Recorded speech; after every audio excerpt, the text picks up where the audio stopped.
வணக்கம் நண்பர்களே, இன்னைக்கு நம்ம நோ டைம் டு டே படத்தோட பார்ட் 2 எக்ஸ்பிளனேஷன் தான் பார்க்க போறோம். பார்ட் 1 பார்க்காம டைரக்டா அந்த வீடியோக்கு வந்திருந்தீங்கன்னா ஃபர்ஸ்ட் கமெண்ட்லயும் டிஸ்கிரிப்ஷன்ல இருக்க லிங்கை கிளிக் பண்ணி பார்த்துட்டு அதுக்கப்புறம் வாங்க. அதை பார்த்தாதான் இது புரியும். இதுக்கு முன்னாடி பாண்ட் அந்த சயின்டிஸ்டை கடத்தி ஃபீலிக்ஸ் கிட்ட கொண்டு வந்து கொடுத்துருப்பாரு. அப்படி இங்க அவரை விசாரிக்க ஆரம்பிக்க முதல்ல அவர் கேட்கிற கேள்வி இந்த சூட் கேஸ்ல இருக்குது என்ன அப்படிங்கிறது தான். அதுக்கு அவனும் இது ஒரு பெர்ஃபெக்டான கொலைகாரன், யாரை கொல்லணுமோ கரெக்டா அவங்களை கொன்றுன்னு சொல்றான். அப்ப பாண்டும் அப்புறம் இது ஏன் என்னைய கொல்லல, ஸ்பெக்டர்ஸ் மட்டும் செத்தாங்க அப்படின்னு நிறைய கேள்விகளை அவர்கிட்ட கேட்டுக்கிட்டு இருக்கும்போது ஃபீலிக்ஸ் கூட இருக்க லோகனாஷ் தேவையில்லாம உள்ள பூந்து பாண்ட கேள்வி கேட்க விடாம தடுத்துக்கிட்டே இருக்கான். இவன் ஏன் துள்றான்னு தெரியல.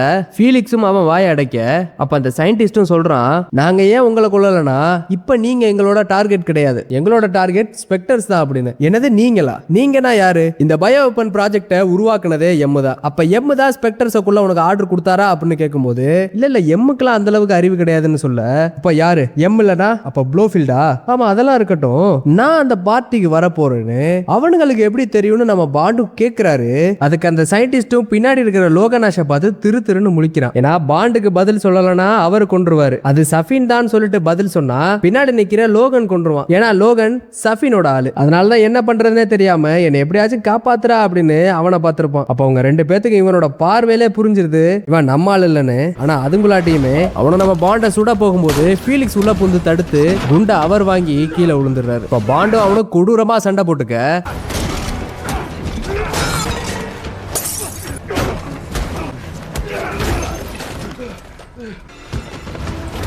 கடைசியா துப்பாக்கி அவன் கையில கிடைச்சிருது. வேற வழியே இல்லாம பாண்டும் தப்பிச்சு ஃபீலிக்ஸ் கீழே விழுந்த அந்த கேபினெட் குள்ள போறாரு. அவன உடனே அந்த கதவை லாக் பண்ணிடுறான். பாண்டும் ஃபீலிக்ஸ்க்கு ரத்தம் போறதை நிப்பாட்ட அவரோட கோட்டை கழட்டி அவரோட வயிற்றுல கட்டிட்டு ஏதாச்சும் வழி இருக்கா பாப்போன்னு அப்படியே கொஞ்சம் முன்னாடி நடந்து போறாரு. அந்த ஷிப்பே வெடிச்சு செதறுது. அந்த துரோகி தான் ஷிப்புக்கு பாம்பை வச்சுட்டு அந்த சயின்டிஸ்ட பிளேன்ல கூட்டிட்டு போயிட்டு இருக்கான். தண்ணியும் வேகமா உள்ள வர ஆரம்பிச்சிருது. பாண்டும் ஃபீலிக்ஸை காப்பாத்தி எப்படியாச்சும் இங்க இருந்து கூட்டிட்டு போயிடலாம்னு பாக்குறாரு.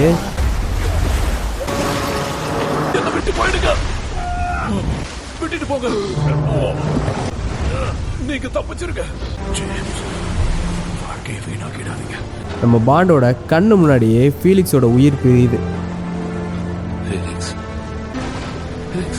பாண்டுக்கு நெருக்கமான எல்லாருமே அவரோட கைகள்ல தான் இறந்து போறாங்க. இது ஃபர்ஸ்ட் படத்துல வெஸ்பர்ல ஆரம்பிச்சு இப்போ வரைக்கும் தொடர்ந்துகிட்டு இருக்கு. பாண்டும் கஷ்டப்பட்டு எப்படியோ அங்க இருந்த ஒரு கதவை திறந்து வெளியே வந்துடுறாரு. இப்படி அங்க மிதந்துகிட்டு இருந்த லைஃப் போட்டை யூஸ் பண்ணி தப்பிச்சிடுறாரு. காலையிலயும் விடியுது. பாண்டும் பலோமா ஃபீலிக்ஸ்க்கு கொடுத்த அந்த சிகாரையே பார்த்து ஃபீல் பண்ணிக்கிட்டு இருக்காரு. அப்படியே அந்த இடத்துக்கு ஒரு ஷிப்பும் வருது.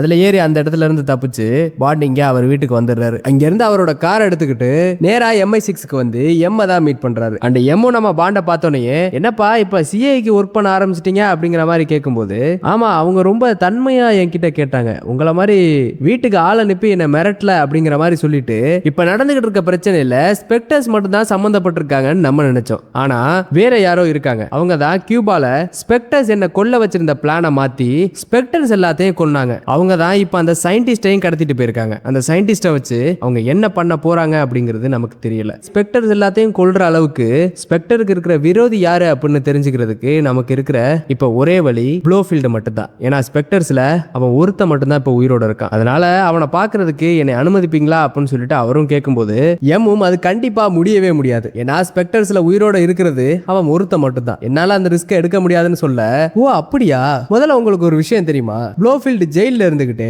அன்னைக்கு கியூபால நடந்த அவனோட பர்த்டே பார்ட்டி அட்டன் பண்ணிக்கிட்டு இருந்தான் அப்படின்னு இவரும் சொல்ல, என்ன சொல்ற, அப்படி நடக்க வாய்ப்பே இல்லையே அப்படின்னு எம்மும் ஷாக் ஆகி அதை இன்னும் கொஞ்சம் தெளிவா சொல்ல அப்படின்னு கேட்க, தெளிவா சொல்லணும்னா என்னை ப்ளோஃபீல்ட கூட்டு போங்கன்னு பாண்டும் டிமாண்ட் வைக்கிறாரு. சரி சரி அப்ப நீ போயிட்டு வா, நானே பாத்துக்கிறேன் அப்படின்னு நம்ம பாண்ட் அமுச்சு விட்டுட்டு நோமியை உள்ள வர சொல்லி ப்ளோஃபீல்ட் இருக்கக்கூடிய அந்த செல்லை கம்ப்ளீட்டா ஸ்கேன் பண்ணுங்கன்னு அவளை அமுச்சு விடுறாரு. அப்படியே வெளியே வந்த பாண்டு கிட்ட மணிப்பெண்ணியும் வந்து நைட்டு சாப்பாடுக்கு எங்க போறதுன்னு கேட்க ரெண்டு பேரும் கிளம்பி நேரா கியூ வீட்டுக்கு போறாங்க. அப்ப பாண்டும் அந்த சயின்டிஸ்ட் கிட்ட இருந்து எடுத்த பென்ட்ரைவ் எடுத்து கியூ கிட்ட கொடுக்க கியூ அதை செக் பண்ணி பார்க்கும்போது அது அந்த சயின்டிஸ்ட் MI6ஓட லேப்ல இருந்து எக்ஸ்ட்ராக்ட் பண்ண அந்த ஃபைல்ஸ் தான். மிச்ச ஃபைல்ஸ் எல்லாத்தையும் கியூ ரெக்கவர் பண்ணி வச்சிருப்பாரு. அதோட இதை பொருத்தி பார்க்கும்போது அப்படி மேட்ச் ஆகுது. அதுல என்ன இருக்குன்னா எல்லா ஸ்பெக்டர்ஸோட DNA சாம்பிள்ஸும், அது மட்டும் இல்லாம இந்த உலகத்துல இருக்க ஏகப்பட்ட பேரோட DNA சாம்பிள்ஸும் இருக்கு. இதை பார்க்கும்போது இவங்க பெருசா ஏதோ பிளான் பண்றாங்க அப்படிங்கிறது மட்டும் நம்ம பாண்டுக்கு புரியுது. இது நல்லதில்ல, உடனடியா அவங்க யாருன்னு கண்டுபிடிக்கணும், அதுக்கு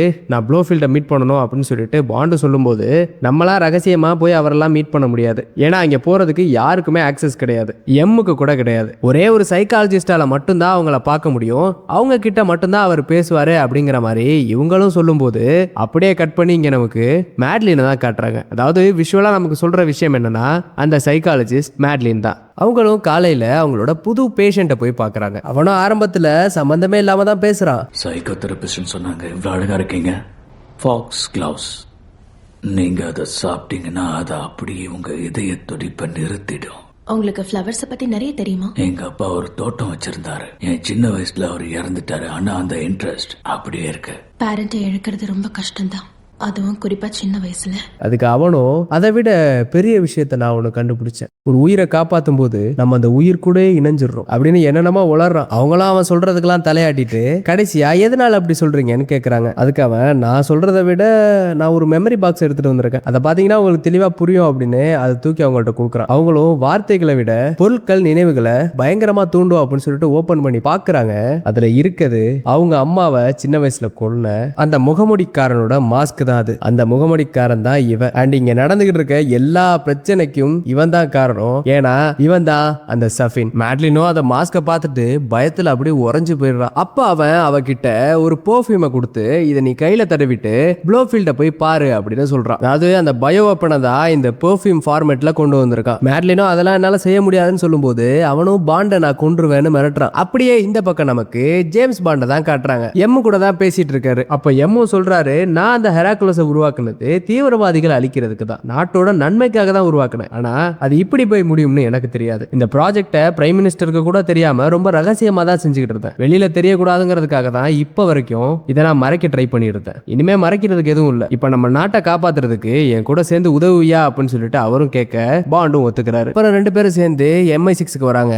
அங்க கியூ இறந்து போன ஸ்பெக்டர் ஏஜென்ட்ஸோட பிளட் சாம்பிள்ஸ் வச்சு அனலைஸ் பண்ண விஷயத்தை காட்டுறாரு. என்ன அப்படின்னா இந்த ஓபரேச்சேவ் டிசைன் பண்ணிருக்கக்கூடிய இந்த பயோ வெப்பன் அப்படிங்கிறது டார்கெட் பண்ற DNA மட்டும் கொள்ளாது, அந்த டிஎன்ஏக்கு சம்பந்தப்பட்ட எல்லாரையும் சேர்த்து கொள்ளும். அதனாலதான் இறந்து போன அந்த ஸ்பெக்டர்ஸை தொட்ட அவங்களோட உறவினர்கள் எல்லாருமே இறந்து போயிருக்காங்க அப்படிங்கிற ஒரு விஷயத்த கியூவும் சொல்றாரு. எம்மோ இதுக்கு மேல நம்ம தாமதிக்க முடியாது, பாண்ட் உன் ஆசைப்படி நீ ப்ளோஃபீல்டை மீட் பண்ணி அவங்க கிட்ட இருந்து என்ன தெரிஞ்சுக்க முடியும்னு பாருன்னு நம்ம பாண்டை அமுச்சு வைக்கிறாரு. அப்ப நோமியும் எங்க இருந்து அந்த சயின்டிஸ்ட கண்டுபிடிக்க ஆரம்பிக்கிறதுன்னு கேட்க லோகனாஷ் அந்த மண்டையை பிடிங்க, அவன் தான் அவரை கடத்திட்டு போனான்னு பாண்டும் சொல்லி அவங்கள அமுச்சு வச்சுட்டு இங்க டேர்னரோட சேர்ந்து பாண்டு ப்ளோஃபீல்ட தான் பார்க்க வராரு. அப்படியே இந்த பக்கம் மேட்லினோ சஃபின் கொடுத்த அந்த பெர்ஃப்யூமை கையில தடவிட்டு அவளும் ப்ளோஃபீல்ட பார்க்க வரா. ஏன்னா சைக்காலஜிஸ்ட் இல்லாம அவர் கூட பேச முடியாது. இத்தனை வருஷம் கழிச்சு அவளை பார்க்கும்போது நம்ம பாண்டுக்கும் சங்கட்டமா தான் இருக்கு.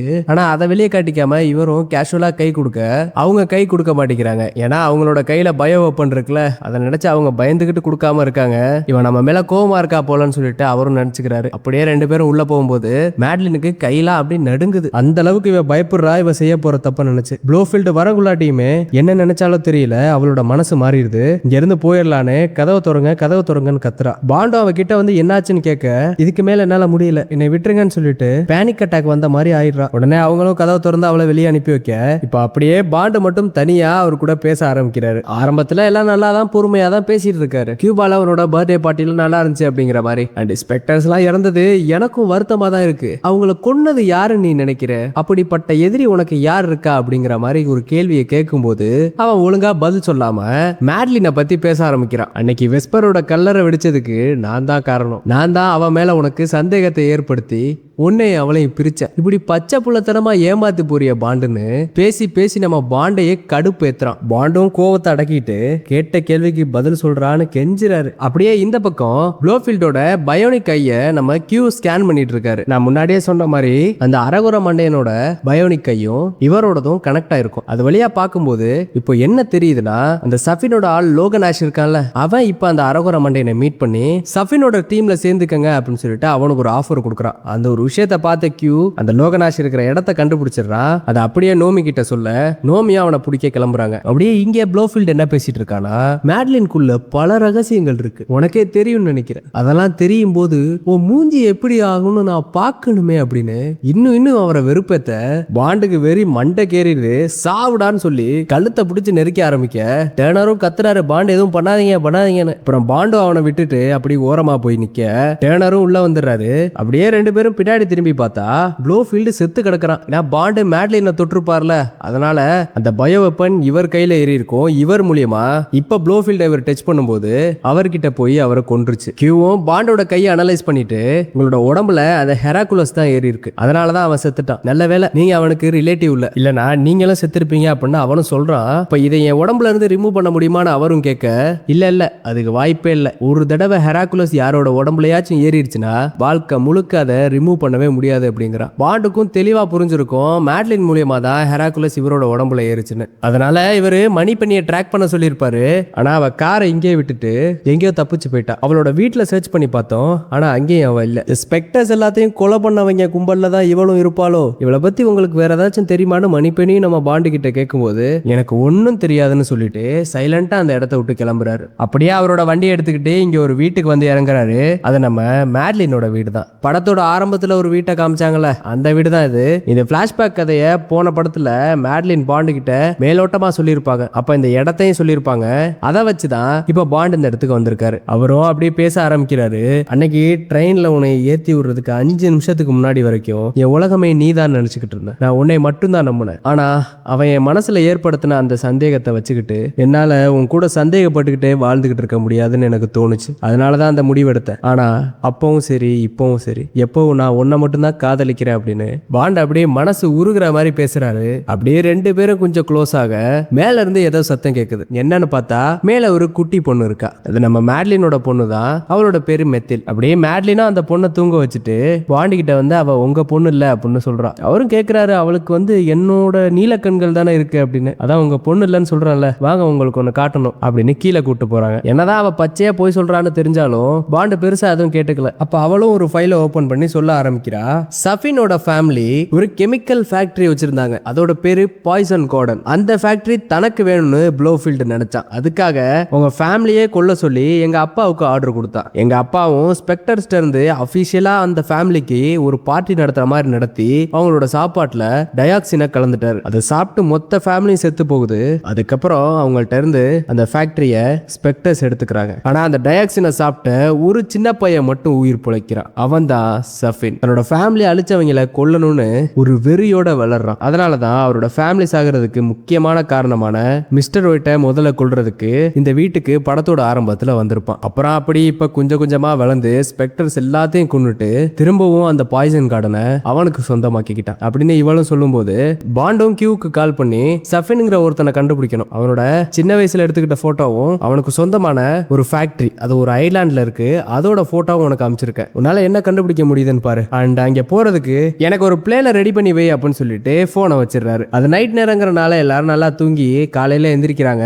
அந்த குட்டி பொண்ணு நம்ம பாண்டுட்ட வந்து பசிக்குது சாப்பாடு கொடுங்கன்னு கேட்கறா. பாண்டு அவளுக்கு ஆப்பிள்லாம் வெட்டி கொடுத்துக்கிட்டு இருக்கும்போது அவருக்கு கால் வருது. நம்ம எம் தான் MI6ல இருந்து கால் பண்ணிருக்காரு. பாண்டு அந்த ஐலாண்டை கண்டுபிடிச்சாச்சான்னு கேட்க கண்டுபிடிச்சாச்சு. சேட்டலைட் இமேஜிங் வச்சு பார்க்கும்போது சந்தேகப்படுற மாதிரி தான் இருக்கு. கண்டிப்பா அந்த ஹெராகுலிஸையும் அங்கேதான் அவங்க வச்சிருக்கணும் அப்படின்னு கியூவும் சொல்லி முடிக்க பாண்டு அப்படியே லோகநாஷை கண்டுபிடிச்சாச்சான்னு கேட்க கண்டுபிடிச்சாச்சுன்னு சொல்லிட்டு அவனோட லொகேஷனை நம்ம பாண்டுக்கு அமுச்சு வைக்கிறாங்க.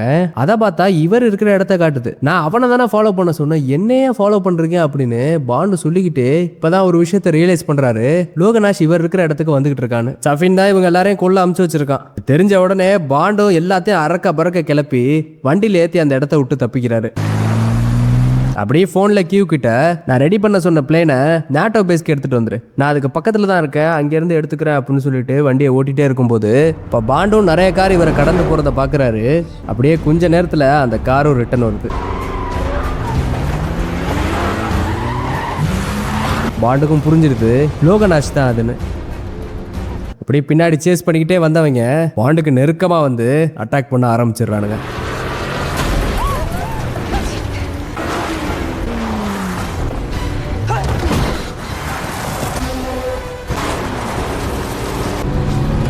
பாண்டும் அவரால் முடிஞ்ச அளவுக்கு சமாளிக்கிறாரு.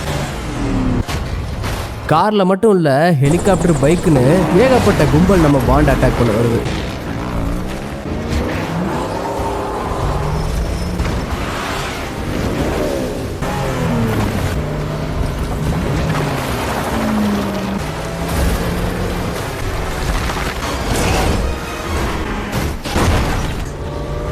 பாண்டு வண்டியை காட்டுக்குள்ள எடுத்துட்டு போய் நிப்பாட்டி மேட்லின் கிட்ட கன்னை கொடுத்துட்டு இவர் குழந்தைய வாங்கிக்கிட்டு அப்படி சைலண்டா அந்த இடத்த விட்டு நடந்து போறாங்க. அப்புறம் பாண்டு அங்கே டென்ட் மாதிரி ஒரு இடத்த பாக்குறாரு. அங்கே மேட்லினையும் குழந்தையும் உட்கார வச்சுட்டு சீக்கிரமா வந்துடுறேன், என்ன தவிர யார் வந்தாலும் சுற்றுன்னு சொல்லிட்டு செத்து போன அடியாட்களோட துப்பாக்கி எடுத்துக்கிட்டு அவங்கள சமாளிக்க போறாரு. அப்படி துப்பாக்கி எடுத்து வானத்தை பார்த்து ஷூட் பண்ணி ஒரு சத்தத்தை ஏற்படுத்துறாரு. அந்த சத்தத்தை பார்த்துட்டு எல்லாரும் அந்த இடத்துக்கு வர ஒவ்வொருத்தனையா ட்ராப் வச்சு போட்டு தள்ளுறாரு.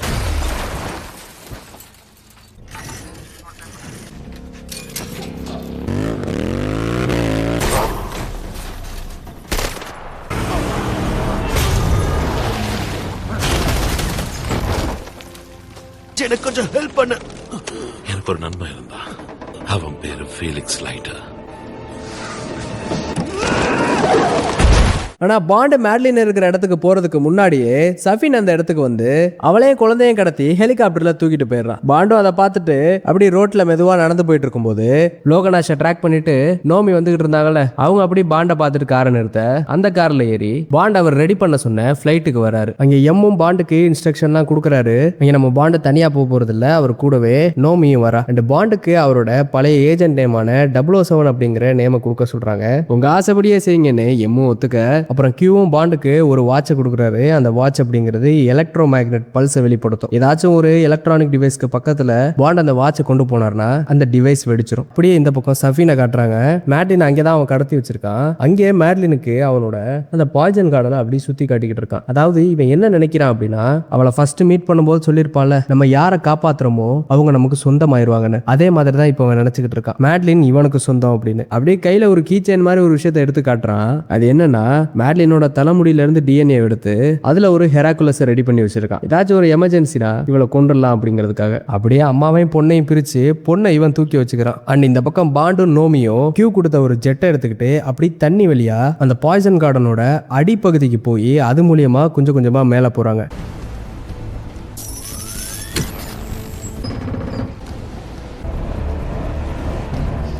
அப்படியே அந்த இடத்துல உள்ள ஒரு லேபரேட்டரிக்குள்ள போறாங்க. இங்க இருக்கிறவங்க எல்லாம் துரத்தி விட்டுட்டு பார்த்தா தான் தெரியுது அந்த ஹெராகுலஸை இவங்க மாஸ் ப்ரொடக்ஷன் பண்ணிட்டு இருக்காங்க. பெரிய அளவுல உருவாக்கி இந்த உலகத்துல உள்ள பல இடங்களை அட்டாக் பண்ண போறாங்க. முதல்ல ஸ்பெக்டர்ஸை பழி வாங்குறன்னு தான் இந்த ஆயுதத்தை திருடி இருப்பான். ஆனா இப்ப இவனோட மனநிலை எப்படி மாறிடுச்சுன்னா, இந்த ஆயுதத்தை வச்சு பாதி மக்களை அழிச்சு மீதி பேரை பயமுறுத்தி மிரட்டி இந்த உலகத்தையே கட்டுப்படுத்தலாமே அப்படின்னு. ஏன்னா ஒருத்தன் ஒரு தடவை அவன் பவர்ஃபுல்லா இருக்கிறத உணர்ந்துட்டான் அப்படின்னா அதை இழக்கிறதுக்கு எப்பவுமே முடிவெடுக்க மாட்டான். அதான் இங்க நடந்துகிட்டு இருக்கு. பாண்டு இந்த வெப்பன் இருந்தா தானே பண்ணுவான். இந்த இடத்தையே அழிச்சிடலான்னு சொல்லிட்டு அந்த இடத்துல பாம்பை செட் பண்ணிட்டு இருக்கும்போது அங்கே ஒரு வாய்ஸ் கேக்குது. சஃபின் தான் பேசுறான். பாண்டு, என்னோட ஆயுதம் உன்கிட்ட இருக்கு, அதே மாதிரி உனக்கு சொந்தமான விஷயம் என் கிட்ட இருக்கு. மேல வந்தீங்கன்னா சுமூகமா பேசி தீர்த்துக்கலான்னு பாண்டு அவன் கூப்பிடுறான். நான் பாண்டோட பொண்ணை இப்ப அவன் தானே வச்சிருக்கான். பாண்டுக்கும் புரியுது. நோமி கிட்ட அந்த பாம்பை வெடிக்க வைக்கிற ட்ரிகரை கொடுத்துட்டு ஒருவேளை நான் வரலன்னா இந்த இடத்த வெடிக்க வச்சிரு அப்படிங்கிற மாதிரி சொல்ல, அவங்களும் நம்ம கிட்ட அந்த அளவுக்கு பாம்பு இல்லையே அப்படின்னு கேட்க, ஆனா அது அவங்களுக்கு தெரியாதுல, நம்ம கிட்ட இருக்குன்னு அவனுங்க நினைப்பானுங்க. அதை ஒரு பகடக்காயா வச்சுதான் இப்ப அவனுங்களை நம்ம மிரட்ட போறோம். நீயும் இந்த இடத்த வெடிக்க வைக்கிற மாதிரி ஆக்ஷன் கொடுத்துக்கிட்டு நான் போய் அவனை பார்த்துட்டு வரேன் அப்படின்னு சொல்லிட்டு பாண்டும் சஃபினை பக்கம் கிளம்புறாரு. இந்த பக்கம் மேட்லின் ஒரு ரூம்ல உட்கார வச்சு ஒரு பூவை போட்டு அவளுக்கு ஒரு டீ கொடுத்து அவளை குடிக்க சொல்லி கட்டாயப்படுத்திட்டு இருக்கானுங்க. அதாவது இந்த டீ அவ குடிச்சா அப்படின்னா அவளோட மூளை சிந்திக்கிற திறனை இழந்துரும். அப்புறம் அவ கூட இருக்கிறவங்க என்ன சொல்றாங்களோ அதை மட்டும்தான் அவ கேட்பா. அவளும் அதை குடிக்க மாட்டேங்கிறா. அந்த அரகுர மண்டையா இருக்கான்ல லோகன், அவருக்கு கொடுத்த ஆஃபரை அக்செப்ட் பண்ணிருப்பான். அதனால இங்க சஃபின் கூட தான் அவன் வேலை பார்க்கறான். அவனா அதை குடிக்க சொல்லி இவளை கட்டாயப்படுத்த அந்த டீ எடுத்து இவன் கண்ணில் ஊத்திட்டு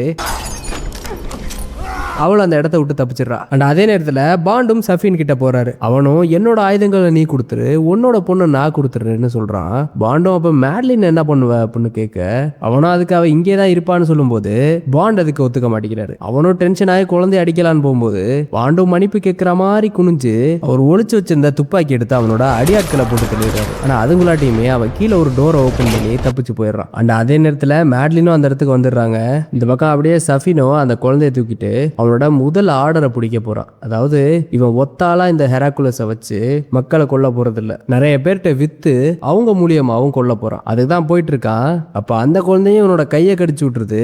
இவனுக்கு தேவை மேட்லின் தான். மேட்லின் தான் இவன் கூட இருக்கணும் அப்படின்னு அவன் நினைக்கிறான். ஸோ பாண்டும் ஆயுதத்தை கொடுக்காதனால இவளை இனிமே வச்சிருக்கதை வேஸ்ட்னு சொல்லிட்டு அவளை இறக்கி விட்டுறான். அவளும் நம்ம பாண்டையும் மேட்லினையும் கண்டுபிடிச்சு அவங்க கிட்ட வந்துடுறா. அம்மா, என் டூடோவை நீங்க பாத்தீங்களா? அண்ட் இந்த பக்கம் நோமி இருக்கிற அந்த லேபுக்கும் சஃபின் ஆளுங்களை அமுச்சு வச்சிடறா அந்த வெப்பனை மீட்கிறதுக்கு. அவளும் அப்படியே ஒத்தால எல்லாத்தையும் சமாளிச்சுட்டு இருக்கா. இப்போ அந்த டாக்டரும் ஓவரா பேசிக்கிட்டு இருக்க செத்து துறடான்னு கீழே இருக்க பாய்சனஸான கெமிக்கல்ல தள்ளி விட்டுறாங்க. இதோட இவன் கதை முடிஞ்சுது. அப்படி பாண்டும் மேட்லினையும் அவரோட பொண்ணையும் கூட்டிட்டு மெதுவாக நடந்து போயிட்டே இருக்க கரெக்டாக அந்த இடத்துக்கு நோமியும் வராங்க. அப்படியே பாண்டு அவங்க 2 பேரையும் பத்திரமா நோமி கூட வெளியே அமுச்சு வச்சிடுறாரு. இது உங்களுக்கு ஹெல்ப்ஃபுல்லா இருக்கும். தேங்க்யூ. இப்போ பாண்டு தனியாலா அந்த மொத்த ஹெராக்குலஸை அழிக்க உள்ள போறாரு. அந்த லேப் ஒன்று இருந்துச்சுல அந்த இடத்துல ஸ்டார்டிங் ஸ்டேஜில் அந்த ஹெராக்குலஸை உருவாக்குவாங்க. ஆனால் அது மொத்தமாக ஹார்வெஸ்ட் பண்ணப்பட்டு அந்த பாய்சன் கார்டன் முழுக்கவுமே இருக்கு. அப்போ அந்த கார்டனை ஃபுல்லாக அழிச்சாதான் ஹெராக்குலஸை அழிக்க முடியும். அதுக்கு நம்ம பாண்டு கொடுக்குற ஐடியா என்ன அப்படின்னா, அங்கேருந்து மிசைல்ஸை இந்த இடத்துக்கு அனுப்பி வச்சு இந்த மொத்த இடத்தையும் வெடிக்க வச்சிருங்க அப்படிங்கிறது தான். ஆனால் அதுக்கு இந்த கார்டனோட பிளாஸ்ட் டோர்ஸ் ஓப்பனில் இருக்கணும். அப்படி இல்லைன்னா அந்த மிசைல் பவுன்ஸ் ஆயிரும். நான் அது மட்டுமே இங்கே பிரச்சனை இல்லை. அந்த ஹெராக்குலஸை வாங்க வரானுங்களே அவனுங்க இன்னும் 15 நிமிஷத்தில் இங்கே வந்துருவாங்க. அந்த ஹெராக்குலஸ் கை மாறுறதுக்கு முன்னாடியே அதை அழிக்கணும். அது மட்டும் இல்லாம பாண்டுக்கு இன்ஸ்ட்ரக்ஷன் கொடுக்கறதுக்காக கியூ ஒரு பிளேன்ல அங்கே தானே சுத்திட்டு இருக்காரு. சோ அந்த பிளேன் ஏன் அங்கே சுத்துது அப்படின்னு சொல்லிட்டு எல்லா நாடுகளும் எம் கிட்ட கேள்வி எழுப்புது. இது வரைக்கும் எதுக்குமே அவர் பதில் சொல்லல. இப்படியே நீடிச்சுச்சுன்னா இது உலக போர்ல வந்து முடிஞ்சிடும். அதனால பாண்டு முடிஞ்ச அளவு வேகமா அந்த கண்ட்ரோல் ரூமை கண்டுபிடிச்சு பிளாஸ்ட் டோர்ஸ் ஓபன் பண்ணணும். அதை தான் கியூவும் இப்ப அவர்கிட்ட சொல்லி அவரை அனுப்பி வைக்கிறாரு.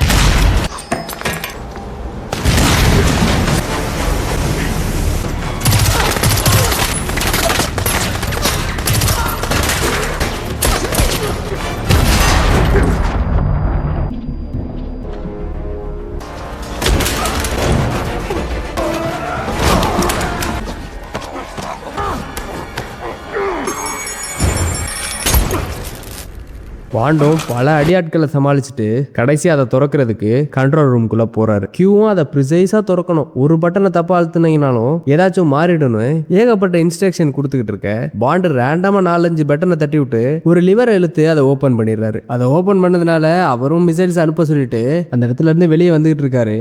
ஆனா நீங்க வெளியே வரணும். உடனே எம் மிசைலை லான்ச் பண்ண சொல்லு. புரியுது.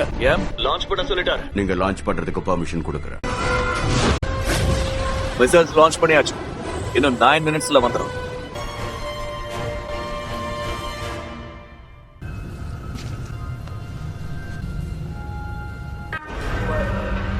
திடீர்னு அந்த டோர்ஸ் க்ளோஸ் ஆக ஆரம்பிச்சிருது. பாண்டு வேகமா ஓடி போய் அதை நிறுத்தலான்னு போறதுக்குள்ளாட்டியுமே சஃபின் பின்னால வந்து அவரை சுட்டு கீழே தள்ளி விட்டுறான். என் திட்டம் எல்லாத்தையும் நீ நாசம் பண்ணிட்ட பாண்ட் அப்படின்னு அவனும் சொல்லிட்டு கிட்ட வர அவரும் இவனை போட்டு புரட்டி எடுத்து அவன் கையை உடைச்சிடுறாரு. ஆனா அப்பா இவர் முகத்துல அவன் ஏதோ ஒன்ன வச்சு கீறி விட்டுட்டான். அது வேற எதுவும் இல்ல, மேட்லின் கிட்ட காட்டியிருப்பால ஒரு கீ செயின், அவளோட டிஎன்ஏல உருவாக்குன ஹெராக்குலஸ் அதுதான் அது. அவனும் சொல்றான், என் கையிலே அந்த விஷம் பட்டுருச்சு, உன் முகத்திலே அந்த விஷம் பட்டுருச்சு. இனிமே ஒன்னாலேயோ என்னாலேயோ மேட்லின் இல்ல உன்னோட குழந்தையோ தொடவும் முடியாது, முகம் கொடுக்கவோ கொஞ்சவும் முடியாதுன்னு வில்லத்தனமா சொல்றான். ஏன்னா இப்படி செஞ்சா அவங்க செத்துருவாங்க. இப்ப பாண்டால வாழ்க்கை முழுக்க நிரந்தரமா இனிமே அவங்க கிட்ட கூட போக முடியாது. பாண்டுக்கும் இப்ப என்ன பண்றதுன்னே தெரியல. அப்படியே மனசு உடைஞ்சு போயிடுறாரு. கோவத்துல அவன் பக்கத்துல வந்தவரு அவனை போட்டு தள்ளிட்டு என்னடா வாழ்க்கை இதுன்னு ரத்தம் சொட்ட சொட்ட அந்த கண்ட்ரோல் ரூம்குள்ள நடந்து போறாரு. மறுபடியும் அந்த லிவரையும் திருப்பி டோரை ஓபன் பண்ணிடுறாரு. அப்படியே கியூ கிட்ட கேட்கிறாரு, இந்த ஹெராக்குலஸை என் உடம்புல இருந்து எடுக்க முடியுமா அப்படின்னு. நான் தான் அன்னைக்கே சொன்னேன் பாண்ட், அதை எடுக்கவே முடியாது. அது ஒரு தடவை உடம்புல ஏறிடுச்சுன்னா நிரந்தரமா அது உங்க உடம்புலே தான் இருக்கும் அப்படின்னு. ஆனா அதுல யாரு டிஎன்ஏ இருக்கோ அவங்கள நீங்க நெருங்காத வரைக்கும் அவங்களுக்கும் எந்த பிரச்சனை இல்லை, உங்களுக்கும் எந்த பிரச்சனை இல்லை. ஒருவேளை தொட்டு அவங்க இறந்து போயிட்டா கூட உங்களுக்கு எதுவும் ஆகாது. உடனடியா அந்த இடத்த விட்டு தப்பிச்சுவாங்க பாண்டுன்னு யூவும் சொல்றான். ஆனா என்னதான் பாண்டுக்கு அந்த இடத்த விட்டு தப்பிக்கிற அளவுக்கு டைம் இருந்தாலும் தப்பிச்சு வர்றதுக்கு அவருக்கு மனசு இல்லை. ஏன்னா அந்த இடத்த விட்டு அவர் தப்பிச்சாலும் தன்னோட வாழ்க்கையே அவதான் அப்படின்னு நினைக்கிற ஒருத்திய பார்க்க முடியாது, அவரோட குழந்தையும் பார்க்க முடியாது. அந்த வழி அப்படிங்கிறது சாவை விட கொடூரமானது. அதுக்கு நான் செத்தே போயிருவேன் தான் சாவுறதுக்கு முடிவு பண்ணி அந்த ஐலாண்டோட மேலே ஏறி போய் நிக்கிறாரு. அப்படியே கடைசியா மேட்லின் கிட்ட காலை கனெக்ட் பண்ண சொல்லி அவகிட்ட கொஞ்ச நேரம் அப்படியே பேசிக்கிட்டு, இது வரைக்கும் என் வாழ்க்கையில நான் பார்க்காத ஒரு அழகான விஷயத்தை நீ கொடுத்திருக்க. ஆமா, அவ்வளவு அழகா இருக்கா. நிறைய நாள் நம்ம ஒண்ணா இருப்போம் அப்படித்தானே நீங்க என்கிட்ட சொன்னீங்க. இனி நிறைய நாள் நீங்க ஒண்ணா இருப்பீங்க. அவளுக்கு உங்க கண்ணுதான். எனக்கு தெரியும்.